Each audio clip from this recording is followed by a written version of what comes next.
Bueno, buenos días y gracias por venir y por sumarse a esta iniciativa.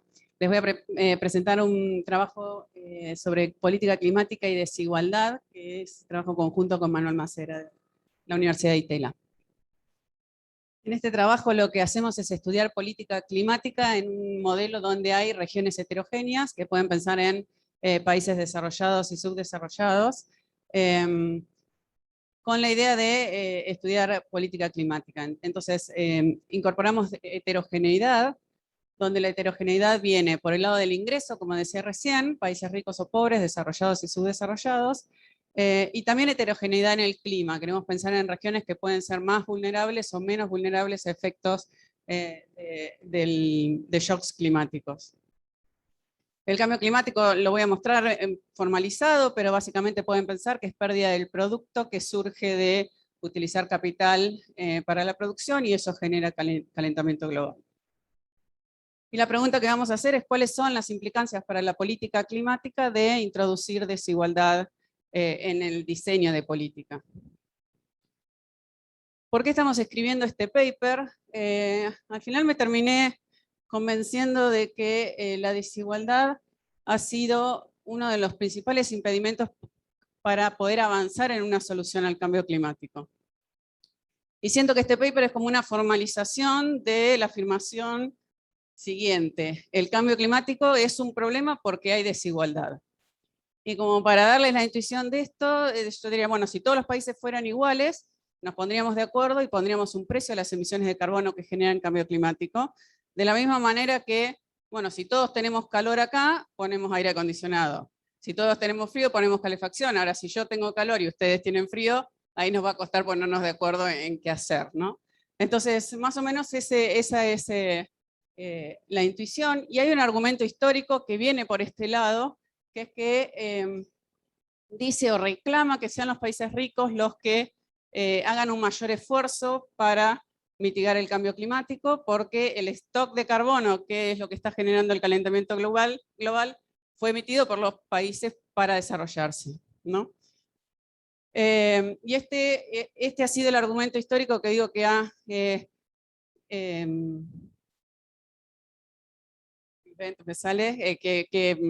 ha limitado la posibilidad de implementar política climática. Los países en desarrollo dicen, bueno, yo todavía necesito emitir para poder desarrollarme.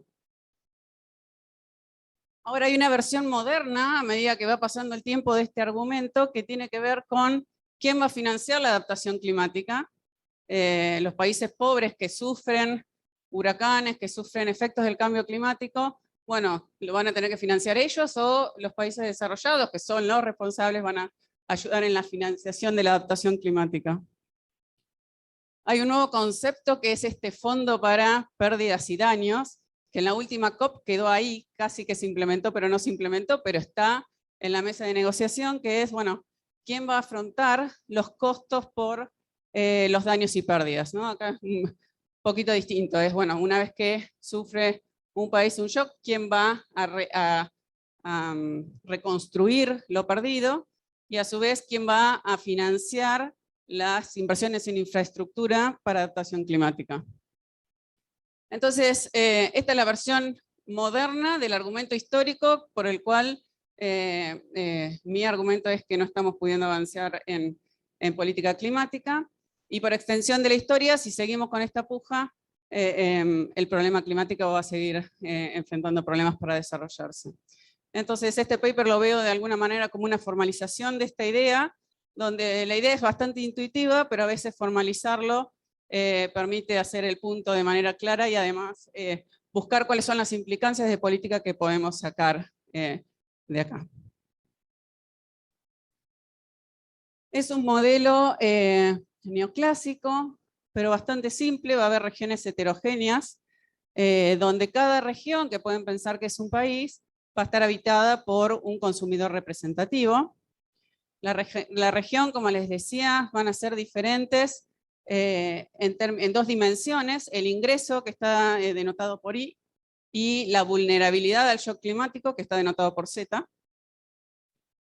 Hay un solo bien de consumo, y va a ser un modelo de dos periodos, donde ustedes pueden sería hoy versus mañana, donde hoy estamos tomando esta decisión, cuánto queremos invertir, por ejemplo, en adaptación climática, y mañana es cuando van a suceder los shocks climáticos. Entonces el consumidor representativo de estas regiones va a consumir o ahorrar un ingreso en el periodo inicial que está dado, en el segundo periodo el ingreso va a venir de la producción del bien de consumo. Entonces, en el agregado va a haber un ahorro agregado de los consumidores que va a poder ser utilizado para financiar el capital productivo de la manera estándar de un modelo neoclásico, o para financiar un capital climático que llamamos M, de modo que lo que suceda con el cambio climático, que acá va a estar resumido en esta variable S, S es el stock de carbono en la atmósfera. Y la manera en que los que tienen el ciclo del clima en la cabeza, lo que sucede es, se acumula el carbono en la atmósfera, eso se transforma en una dinámica de incremento en la temperatura, que luego vuelve a la economía como pérdida de producto o como pérdida de bienestar. Entonces en el modelo yo lo único que voy a tener es este S, que es el stock de carbono en la atmósfera, pero que lo pueden linkear como una función compuesta también de la temperatura. El carbono entonces va a ser un stock que sería el histórico, el que tenemos a hoy, y luego va a aumentar si hay más capital productivo y va a disminuir si tenemos capital climático, M. Entonces la pregunta va a ser, esto va a ser a nivel global, esto es el ciclo del carbono a nivel global, la pregunta va a ser ¿quién financia ese M?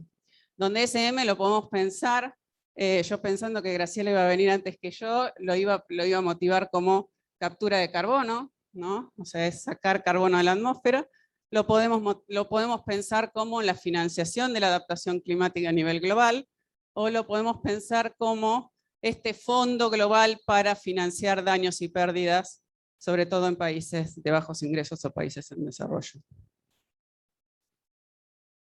Pero bueno, entonces la pregunta va a ser ¿quién financia este M?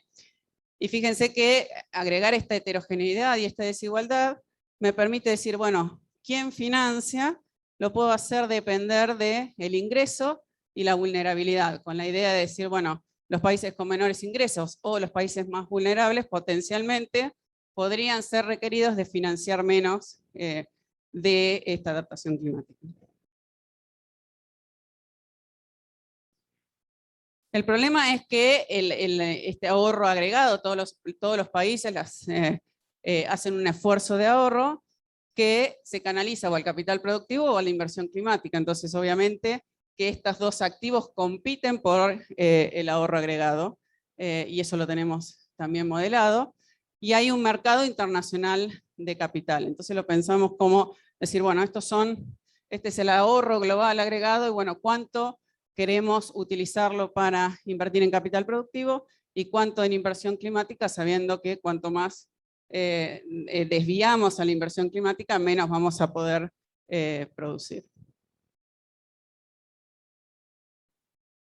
En el segundo periodo, entonces el individuo va a poder, es cuando se produce, después viene la producción, y el individuo consume de su ingreso, que va a ser el ingreso laboral, el retorno que tiene sobre este ahorro, y potencialmente va a tener que pagar, esto es el individuo representativo promedio de un país, su contribución, la contribución de la región a la adaptación climática M.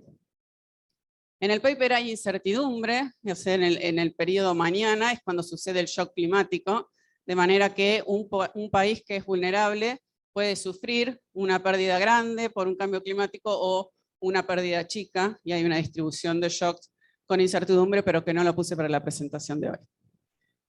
Pero bueno, es una fuente adicional de heterogeneidad, la incertidumbre climática.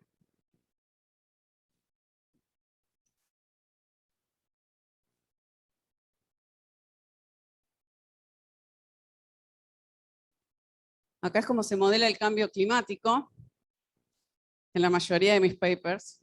Es decir, bueno, hay una producción agregada, en este caso sería una producción por región, que el producto total se hace con capital y con trabajo, y hay una fracción de ese producto que se pierde por el calentamiento global. Y acá es donde yo les decía que pueden pensar que hay una función compuesta, que esta función de daño es una función compuesta de la temperatura, ¿no? El stock de carbono incrementa la temperatura y es el calentamiento en la temperatura global lo que genera esta pérdida, esta fracción de pérdida en el producto.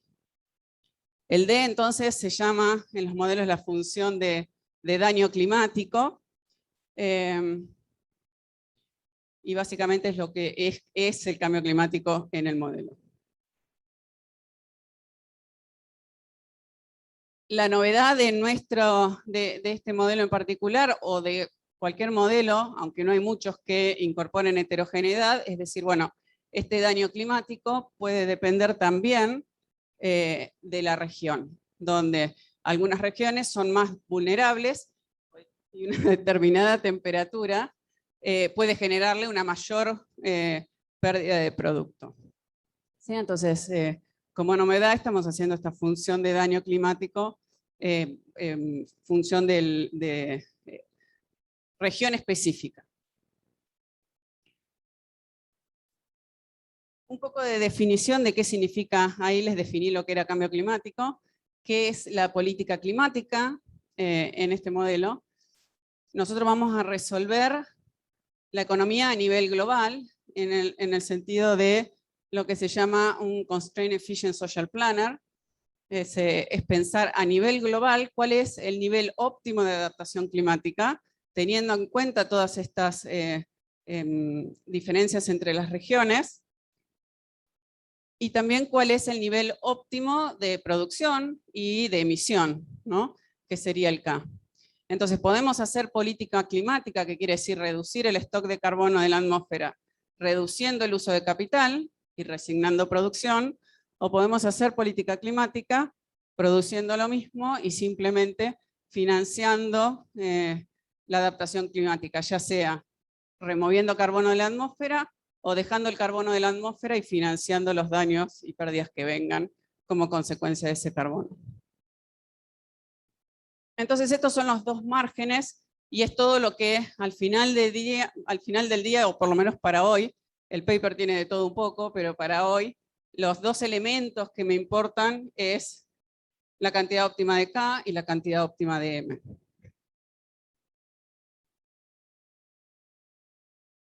Este es el problema del diseñador de política. Y los elementos que me van a interesar es cuánto quiero tener de capital y de capital climático, y también cuánto tiene que contribuir cada región, que es este M chiquitito, en función de cuál es su ingreso y cuál es su vulnerabilidad. Entonces los elementos a seguir es cuánta mitigación versus adaptación es eficiente hacer a nivel global, y quién tiene que financiar esa adaptación en términos de las regiones.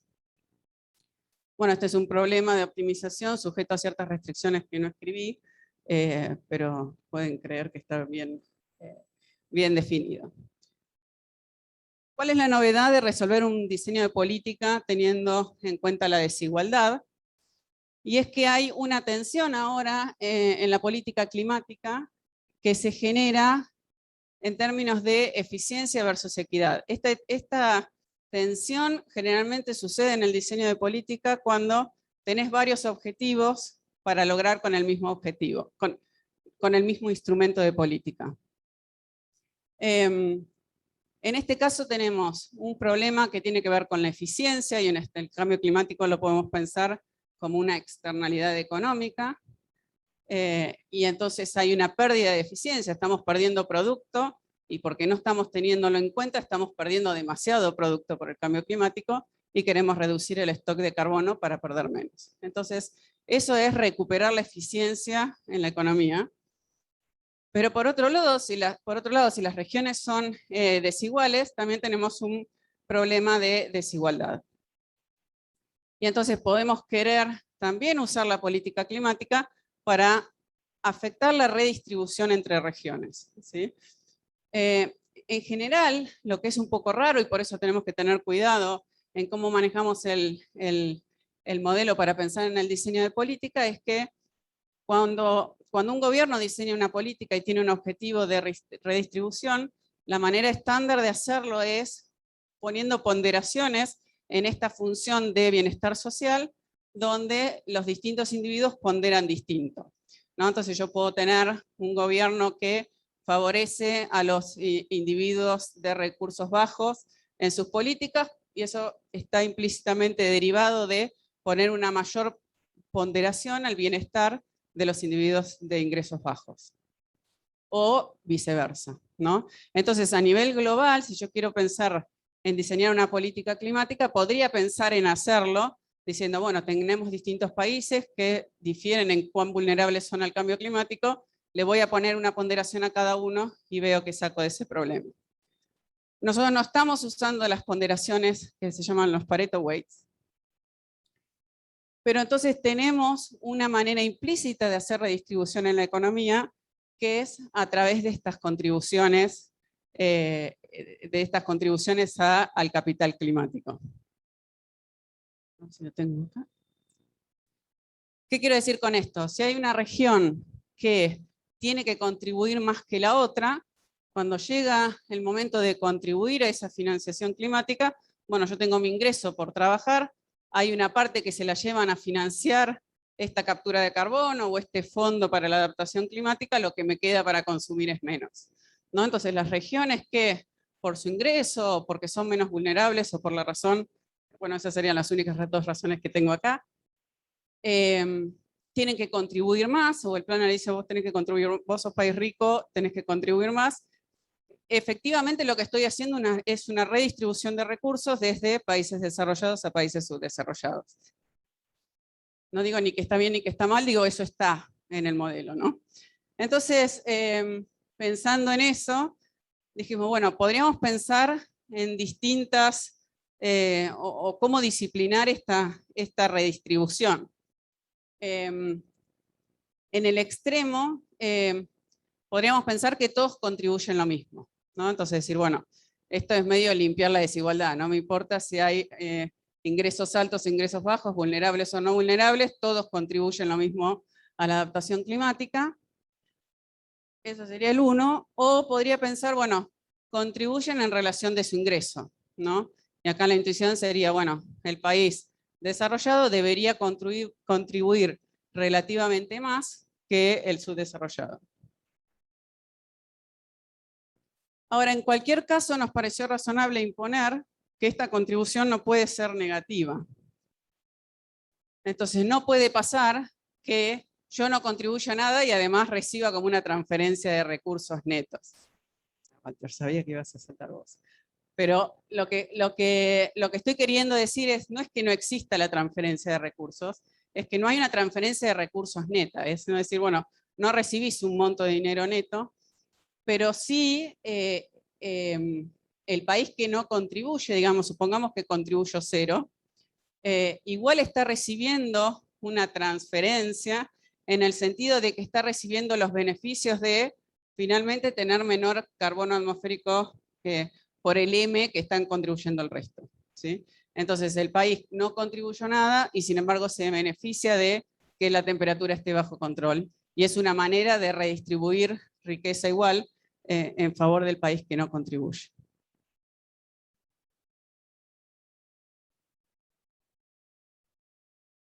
Bueno, ese es más o menos el modelo. El paper se desarrolla, es un modelo teórico que funciona, finaliza con un ejercicio numérico, y acá voy a hacer énfasis en la parte numérica.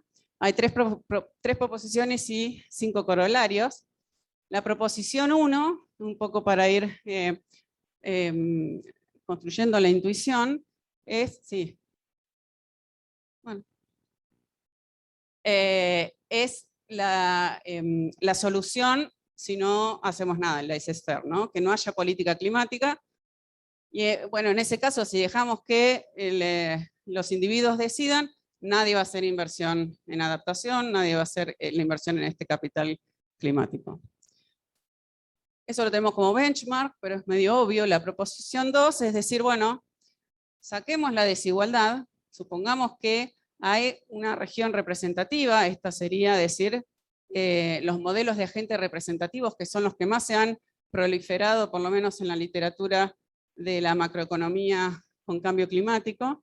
Entonces pienso en el mundo como en una región representativa, y ahí sí encuentro que es óptimo hacer tanto mitigación como adaptación. Entonces la solución de ese problema de diseño me dice que hay que mitigar y también hay que, en cierto punto, tenemos que seguir emitiendo y simplemente ir viendo qué hacemos con los daños que son consecuencia de esa emisión.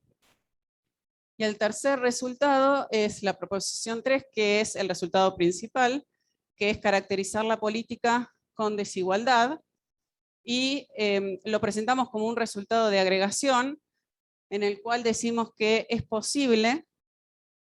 Entonces es el primer resultado, que se los puse acá para que vean que hay una formalización de la idea, que hay un paper acá atrás, pero no voy a pretender explicar esto, es una pesadilla.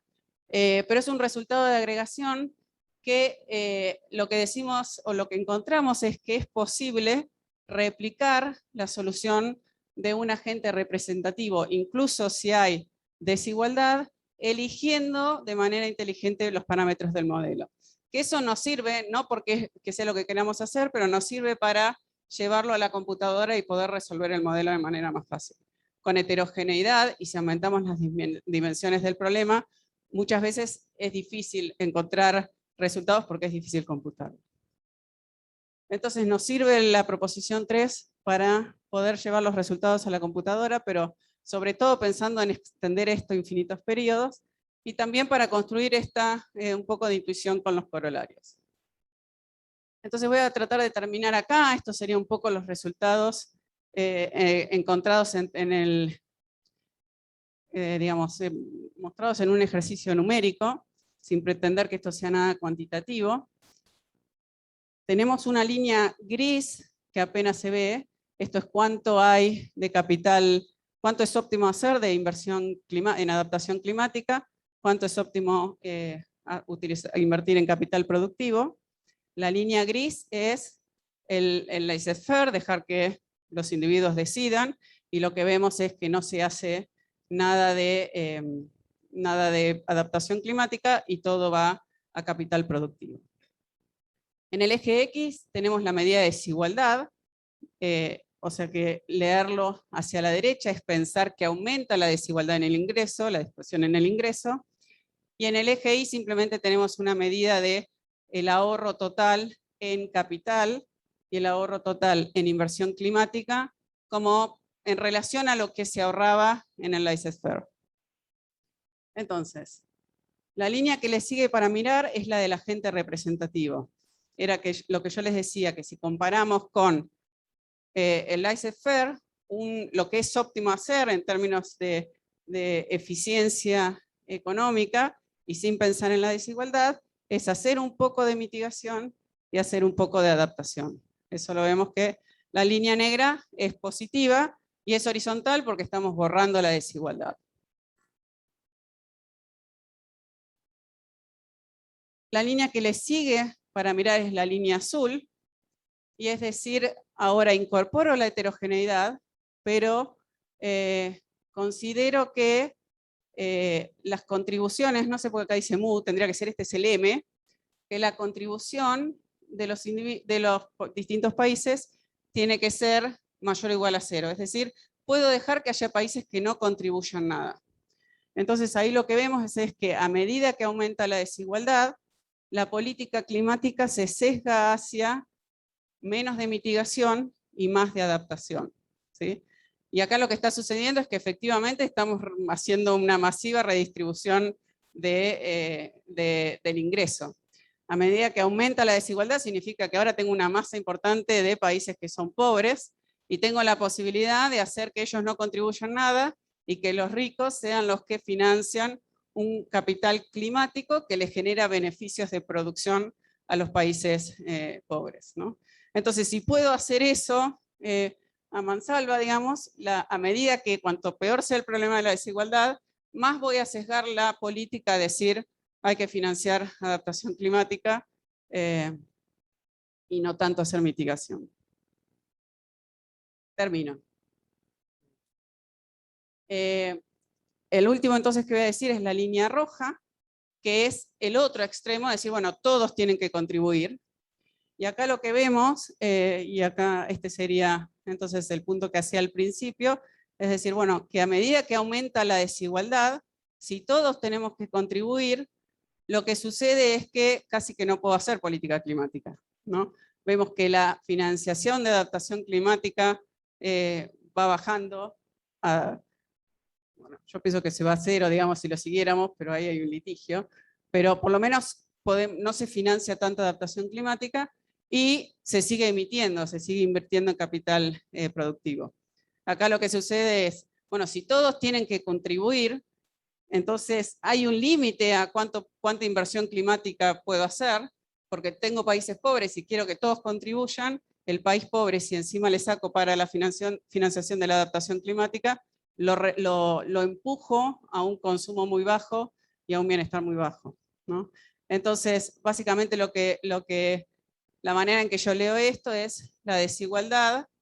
Si forzamos a un equilibrio donde todos tienen que contribuir a la financiación de la adaptación climática, lleva a un hándicap de la política climática. No podemos implementar una política climática demasiado agresiva.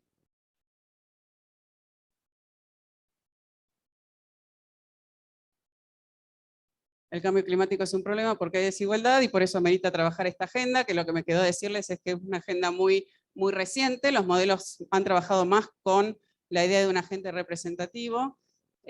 Para mí el problema del cambio climático era más que es global, que es dinámico, un problema de largo plazo y que necesita coordinación, pero me parece que lo que subyace ahí es el tema de que los países sean desiguales, ¿no? Y eso es lo que traba encontrar una solución y explorar más este mecanismo me parece importante. Dejo acá, Mariana.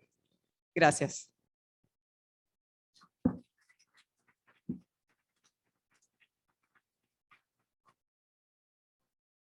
¿Tiempo? ¿Dos preguntas? Mico.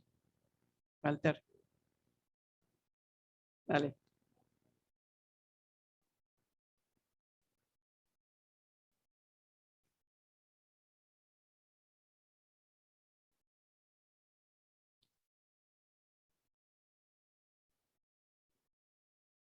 Sí. Sí, sí, esto está llevando como a generar mayor desigualdad. No, sí, no lo pensé, no lo estaba pensando como en la dinámica de la desigualdad. Estábamos más pensando así en la desigualdad en la foto, pero está bueno.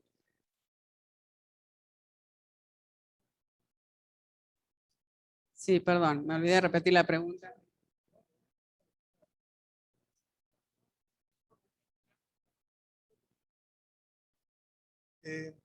No, tengo una reflexión. Creo que el trabajo está muy bueno y abre una gran puerta. Eh, Fíjense, yo le pediría a Elisa un par de precisiones. Una, la desigualdad es entre países, ¿no? Desigualdad típica de distribución del ingreso, que es un issue importante entender que estamos pensando la desigualdad mundial como la desigualdad entre países, y el problema que propone Elisa acá es el de un planificador central que ojalá lo tuviéramos, ¿no? Un planificador mundial, que tampoco creo haberte entendido, pero fue muy rápido. En ese sentido, teniendo presente a un planificador mundial y a unidades que son los países en un problema global, eh, creo que está buenísimo el ejercicio, que hay que entender qué es lo que quiere cada país y qué es lo que puede poner en este problema de básicamente producto versus ambiente. Creo que hay un par de elementos, voy a decir dos nomás, que me parece que valdría la pena. Te pregunto a ver qué opinás. Uno, me da la impresión que estás proponiendo que las acciones son más producto y cualquier elemento pro ambiente es menos producto. Y entonces se genera un trade-off complejo ahí, que está claro como lo decís, pero ha habido una literatura que intenta proponer alternativas de desacople entre acciones ambientales y productos, ¿no? Yo de hecho ahora voy a hablar un poquito de la curva de invertida y demás, pero la cuestión es, a mí me parece que se abre que las acciones que estén disponibles permitan también un desacople entre producto y ambiente, eficiencia energética, inversiones verdes, etcétera, que no necesariamente son negativas contra el producto, podría enriquecer un poco la discusión. Y la segunda cosa sobre la que querría preguntarte es tu primer resultado, que es el de laissez-faire. Yo no diría es tan trivial o algo por el estilo. De hecho, me gustaría repetirlo al infinito y sacar una conclusión de qué se espera del ambiente en este modelo en un ejercicio repetido múltiples periodos. ¿Desaparece el planeta o se pierde 5 puntos de producto equivalente?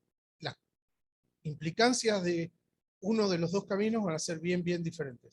Hay más, pero eso lo hablamos en... ¿Puedo contestar sí, el infinito periodo me encanta, pero todavía no hemos podido llegar ahí porque es el desafío de computar el modelo con agentes heterogéneos. Tampoco es un modelo tan rico como para, en la parte climática, digamos, como para poder decirte nos estamos yendo a la catástrofe o no. Creo que implícitamente, por esta función de daño que estamos poniendo, es pensar que nos mantenemos dentro de vamos a estar mal, pero no vamos a desaparecer, digamos. Después está esa literatura de los tipping points, que es decir, bueno, a partir de cierto punto nos vamos a otra cosa, es irte a otro modelo, ¿no? La pregunta ahora no sé si me acuerdo, pero sí me acuerdo la que me dijiste, las dimensiones de desigualdad. Fue tal cual lo que vos dijiste, la desigualdad en la que estoy haciendo foco es la desigualdad de ingreso entre países, pero hay otras dimensiones que son igualmente importantes. Está la desigualdad del ingreso en un mismo país, donde política climática afecta más a los consumidores de ingresos bajos, y ahí lo puse acá, me estoy comprometiendo a mi paper del workshop 2023, tengo un proyecto en eso, que a ver qué sale.